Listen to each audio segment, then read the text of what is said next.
Welcome back to Introductory Accounting Principles and Analysis. This is the beginning of week 2. I am your instructor, Dr. Jamie Seitz. As a reminder, please do not use Canvas Inbox or Team Messenger to send me any messages. Please only use my email there on the screen, jmsites@iu.edu.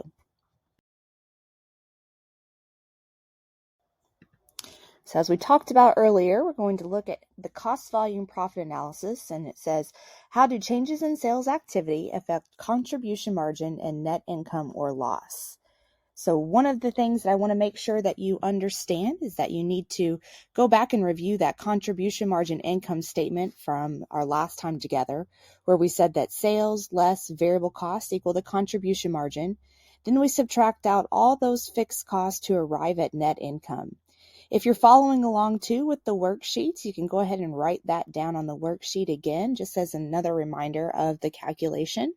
We're going to use this calculation multiple times in order to look at the basics of cost volume profit analysis. Now, this is a critical tool in business, and it helps us to understand how changes in cost and volume affect a company's operating profit. So it's very important, especially when we're looking at marketing and pricing, how we can look at changes in pricing and changing in the input cost can actually affect the pricing of the product. You'll also see that we can consider the contribution margin per unit. So not just as a total, where we're looking at the contribution margin income statement, we can look at the contribution margin per unit. So notice the sales price per unit less the variable cost per unit gives us the contribution margin per unit. For those of you that are interested in marketing, one thing that you really want to pay attention to are the products that have a higher contribution margin per unit. You actually have to sell less of those in order to make more net income. And that's because the higher contribution margin would then go to cover those fixed costs and then contribute to net income. Now we're getting ready to move into a simple example. We're going to start the example and then we'll pick up next time whenever we are together and also consider break-even point and some other calculations. But just know that paying attention to that contribution margin per unit, especially as someone who's interested in sales and marketing, will be very imperative in order to make the bottom line for your whole company be as profitable as it can be.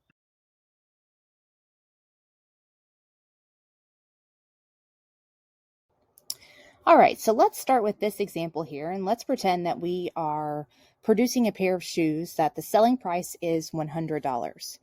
We think that all the variable costs combined in total would be $45, and that would leave us a contribution margin per unit of $55. So for each sell of pairs of shoes we make, $55 will go to cover our fixed cost of $11,000. And then once that fixed cost is covered, then any sell we make of $55 contribution margin would go directly to cover or go directly to net income. That's our goal. That's what we're trying to do.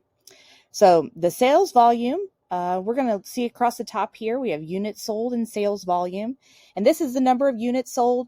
And we find it critical because it directly influences both the revenue or the sales and the variable cost. Additionally, as we talked about last week, that fixed costs that are costs that do not change no matter what the level of production or sales of activity. So these are things like rent and salaries and insurance, and they could be other things in here. Those are just some examples. And these will remain constant across this whole unit sold line, no matter if we're making 100 pairs of shoes, 200 pairs of shoes, 300 pairs of shoes, or 400, so on and so forth. As we get started with this specific expense, we're going to start with the 100 level units. And so what we'll do is we will take the 100 times the $100 in sales. And so we'll make sure that that number of $10,000 will appear at 100 times $100 in sales. And that will tell us at that particular sales level, we can expect total revenue to be $10,000 worth of sales. Now, additionally, at that sales level, we will need to incorporate variable costs. And as a reminder, these costs are the ones that will directly impact or will directly increase or decrease with levels of production. So when production increases, variable cost in total will increase. When production decreases, variable cost in total will decrease. However, our variable cost per unit will remain the same at $45. So please make sure that you check that. That's something that we looked at last week. Got students a little confused on the checkpoint, so please make sure that you check that. The variable cost per unit of $45 will remain stable across, $45 per unit will remain stable across the whole cost volume profit analysis. But variable costs in total will increase as our production increases. So 100 units times variable cost per unit will give us the total variable cost of $4,500.